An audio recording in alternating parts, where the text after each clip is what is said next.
What's happening, YouTube? Right, this morning's task, spin you around.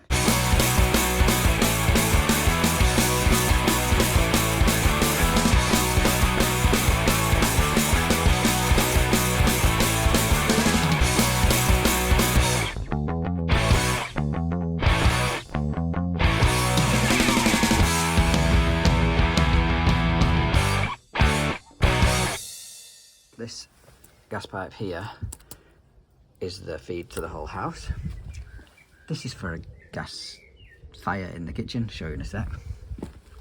And that's for the gas hob. He's having a new kitchen, so this T wants cutting out. He also doesn't want this main gas pipe going back into the house because it is in the kitchen and it looks crap. So what he wants is it running up here. And as you can see, the boiler flue there, popping in somewhere up there.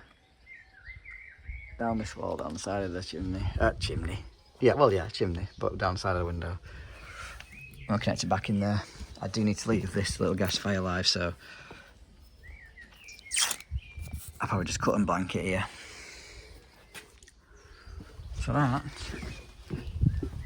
is this morning's job.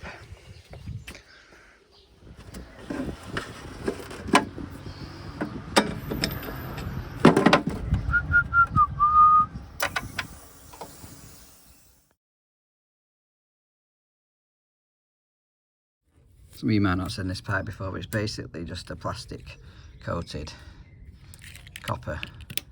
To clean it off, I just scored around it with a sanding knife and peeled it back like so. It's not really stuck to the pipe, it's just melted around it, I suppose, just to give it a bit of protection whilst it's outside.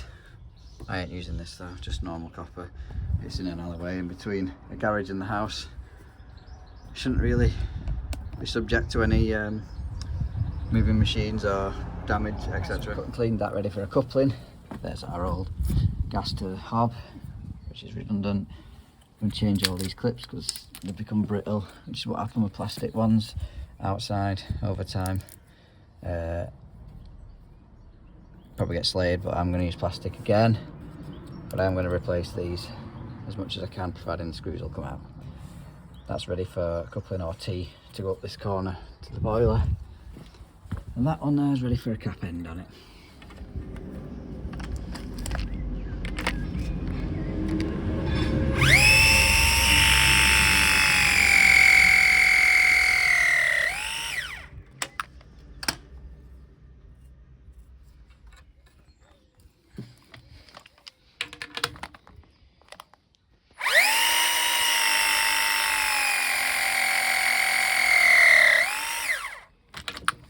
Hindsight would have been better with your proper brass clips, because the Talon ones won't snap over with it having the plastic coating on, but it's solid and I'll be able to snap over the pieces that I put in. So that's our T in. Ideally this would have been a street elbow straight into that T further in the corner, but I don't have any street elbows in gas, so I'll have to do. So I'm going to come up, kick it back, and up there, after I've drilled my core all out. So this is in where the boiler is. This middle one here is our gas pipe. Just going to take a measure from outside off this blow off, to see where I can core me all out from inside out. Because it's easier, and my ladders aren't big enough. Also at some point today, I've got to connect onto these two. They're flow and return pipes to a radiator in the kitchen that I did the other week. Didn't film for YouTube though because I was too busy. For God's sake, I was hoping it would fit in. I've measured from this waste pipe, which I can see outside, and I should be able to get it bang on centre of the old gas run. We'll see if that works out. But I'm gonna have to take this extension bar out and put a shorter one in until I get through the first skin of brick. You put an O-ring on the end of your auger bit for your core drill. After you've cored your hole out, these become stuck fast. But with an O-ring on, it just snaps off with a spanner. Easy. Not literally snaps, but you get that. So hole through, sleeved in plastic, so I don't have a 28mm core. It just makes it a bit of a tighter fit, because you're not supposed to seal or sleeve gas pipes through the wall with plastic. So there is a 28mm pipe in there as well, although most of the time I do sleeve them in plastic. So that's our gas pipe in, all the way up to the boiler. Show you inside in a second. All clipped up. Just do a gas test. Really like the appliances. Never mind. And yeah, on to the next one. So that's our gas pipe done. I had to kick it out at the bottom just so I could get a press fitting on. Could have soldered it a bit closer, but it is what it is. Now, this is what happens when you attempt to fill up and miss pressing a fin. Just thought I'd show you, because we all make mistakes. Okay, so any of you was interested in the heating pipe with that I had to see in. Granted, it doesn't look pretty, but it's in and done. Thanks for watching. This one now I've got to replace the filling loop and the flow valve, because that also leaks on the boiler. But as you can see, I'm not undoing all this, it's all fixed in. Let's try and break me back or get in the cupboard itself. See how much footage I can get of this.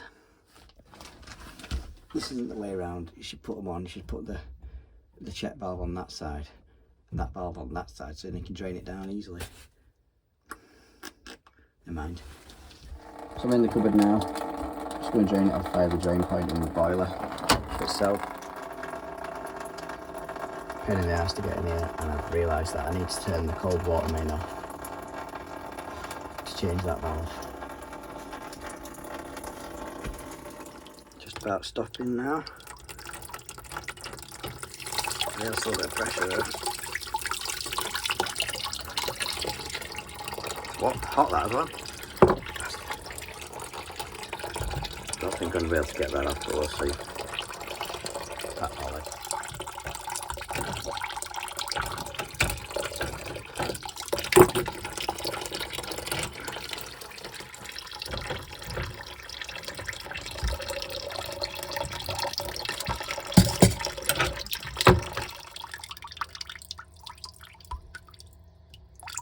Directional arrows on these, so obviously cold fill will be coming in into the heating system, so make sure you get them the right way round, not white way round. 1080 Jonathan was.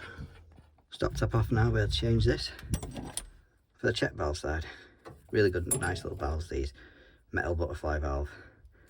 That's metal handle as well. They're about 10 quid plus that. For the, obviously for the full loop.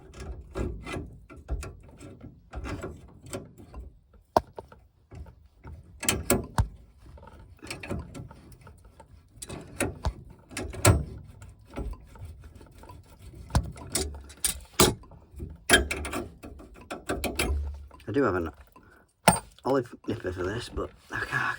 I'm not getting out of the cupboard again. Right, that's back on. Just need to turn the cold water main back on so I can fill her up, but can't fill her up just yet because I've got a towel rail TRV to change. And I've just noticed I'm not put the cap on for that. I have no idea where it's gone. To cap that side off like this. Not that anyone does. This is the little valve we're replacing. And these dressing gowns out of the way. This towel's piss wet through, and don't smell too clever. It's on plastic pipe, so I doubt I'll be able to change that. I doubt I'll be able to get the olive off to change that. Anyway, it leaks out of the head, this one. So I've got a new one to replace it. Closed off this side to try and hold the water back. I had to take the head off with this weird security screw. Managed to get it with a flathead, but I don't know why. Might be a little snatchy on this one. Get prepared.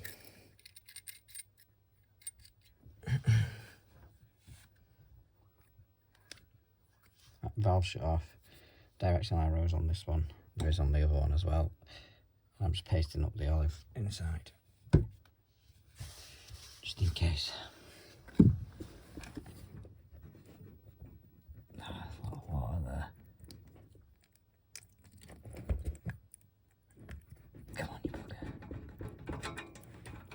coming out of the actual radiator. Not the valve, because the valve is shut off.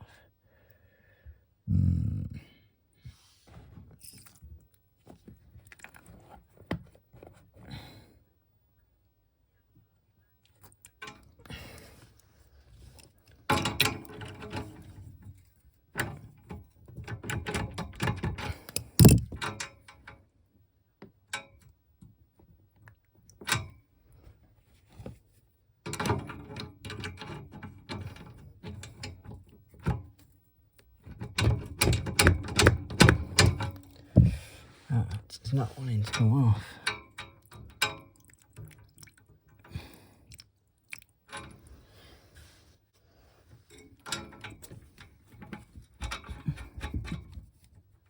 Oh, chuck that on for the time being.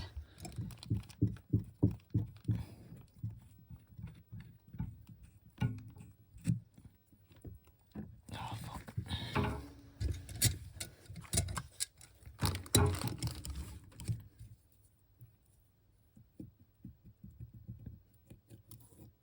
Mint.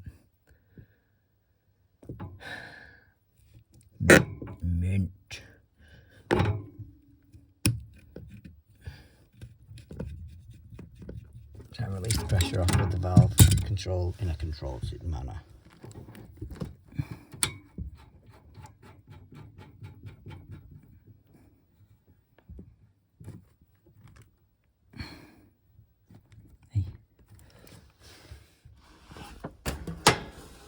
Some pressure back in there.